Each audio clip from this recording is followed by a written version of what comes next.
In the book, Raf kind of made the point that we need to design games not for the compulsions that we used to have, but the compulsions of the future. How do we design games in a way that advances us as a species? There were studies done about the games that people get involved with are in fact games that satisfy the three basic important psychological needs. One of them is the need for autonomy, so the need for some freedom. A second basic need we all need is a sense of competence. So games that made it very clear, that had sort of levels of competence, and it was very clear you're getting better at this, and that the levels were appropriately structured. And then the third thing is connections to other people. And at first, the games that had a lot of people upset, where so many of the games had violent content in them, what the researchers showed is, though the games that had violent content also happened to be, from other perspectives, the most interesting games.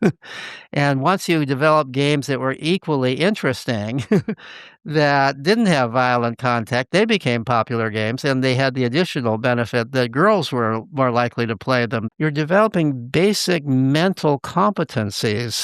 These were things not so important in the world that I grew up in, but seem to be more important in this more fast-paced world today.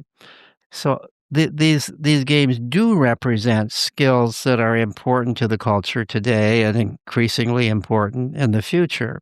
You're kind of saying there's also like a kind of cognitive muscle that you can work out almost. Yeah, I mean, this has been shown. There are review articles on the showing that if you look at sort of the skills that are measured by IQ, by IQ tests, which tend to be how many items can you hold in short-term memory, making quick decisions, those kinds of things. There is research showing that playing video games develops all of those things, and in fact, it's been argued that no